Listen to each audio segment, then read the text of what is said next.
just get up on that podium. All right, I'm here. That was easy. Now I just need to... Oh my gosh! How many people are in the audience? 100? 1,000? Don't count. Okay, I can do this. I'm gonna focus on my notes. What did I have written down again? Hello. Okay, if this sounds like your worst nightmare, you're not alone. Actually, you're one of the estimated 70% of the population that has an intense fear of public speaking. And that's okay, because on today's Wellcast, we've got our triple P method that will get you through and get you calm during that next oral report and keep your breakfast where it belongs. You ready? Many polls list public speaking as the most commonly reported phobia among Americans. It's called glossophobia, meaning literally, fear of the tongue. A study by Texas Christian University tested 48 women and 48 men enrolled in a public speaking class and found that those who exhibited high trait anxiety had the most physical symptoms of distress when speaking publicly. So, what if you're the kind of person whom any bit of social acrobatics is tantamount to entering a lion's den? Hey, calm down. Okay, I'm just kidding, but seriously, calm down, all right? We've got our triple P method that'll get you through that next public speaking gig. Step 1, prepare, prepare, prepare. We said it 3 times because it's that important. There are 2 things that go into being prepared. Number 1, knowing your subject backwards and forwards. 2, knowing exactly how you're going to present it step by step. In your Wellcast worksheet, write down the major points that you want to get across to the audience. Get the ideas out of your head and onto the paper. In the next column to the right, start ordering these points in a logical manner. Arguing your point to the audience and winning them over is like a boxing match. First, start with some fancy footwork, a fact or an anecdote that will hook the audience in and get them to pay attention to you. Then, throw a couple of swings, supporting evidence for your argument, stats, personal stories, something that will start to convince the audience that you're taking control. And finally, the knockout, a landing blow of statements that's memorable, convincing, and sums up your speech's position. All right, step 2, posture and physicality are key. Part of keeping your anxiety at bay while giving your speech is knowing what to do with your body. Before your speech, avoid large meals or dairy products, which will make you feel like you need to clear your throat incessantly. Bring a bottle of water on stage if you're allowed. Don't be afraid to take sips throughout your speech. It'll keep your voice natural, and it gives you a moment to pause and regain your composure if needed. Stand naturally, not too stiff or slumped. Good posture will help you breathe and speak easier, and it'll let your audience know that you're calm and in control. Step 3, pander to your audience. The best public speakers know how to work the room. Don't be completely serious unless the occasion calls for it. Don't read entirely off the cards. Keep a natural cadence and pace. Throw a joke or a side in. It'll draw in a laugh. If there's a silence, then turn that into a joke. Stay natural, self-effacing, and the audience will be on your side.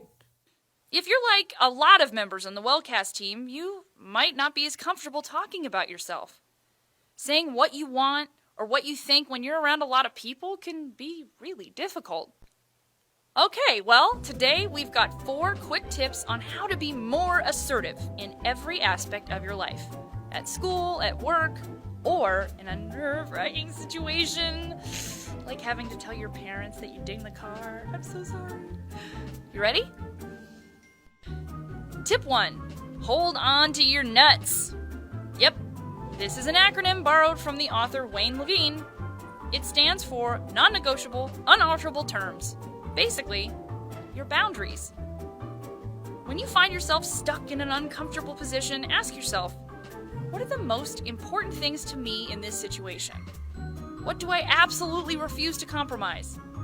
Your nuts should include something broad, like my health, or something specific, like my A average in biology. Either way, once you know what your priorities are, it'll be easier to fight for them. Tip 2, be simple, honest, and direct. Don't be passive-aggressive or coy. It's annoying. If a waiter brings you a kale salad and you ordered a cheeseburger, don't wait until the end of the meal to undertip. Have him send it back.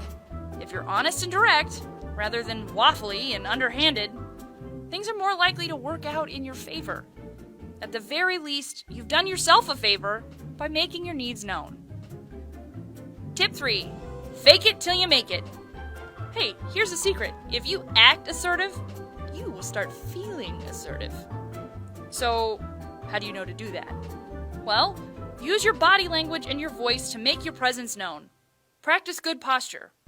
And speak in an authoritative volume. Please do not touch anything on my desk. It smells in there. Are you flushing? I know you didn't wash your hands.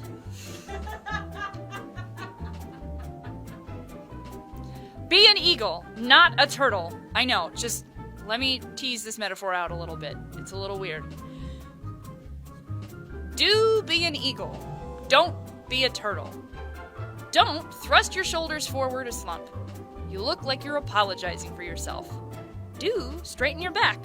Stick your chest out. Breathe evenly and deeply. Don't dart your eyes about. It's gonna look like you've got something to hide. Pro tip, if you're nervous about maintaining eye contact, look at someone's nose or forehead.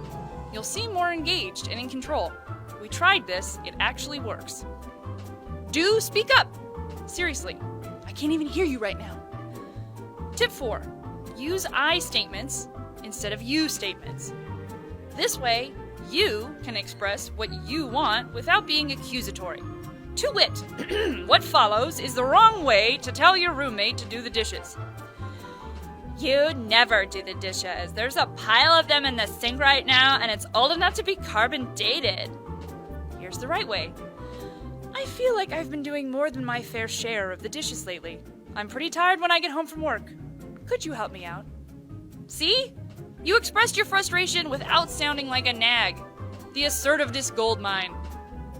All right, you've completed your primer for being assertive. Remember, figure out your priorities, be straightforward and honest, maintain good posture, eye contact and volume, and use I statements. Go forth, wellcasters. You're ready to tell that waiter that you ordered a cheeseburger.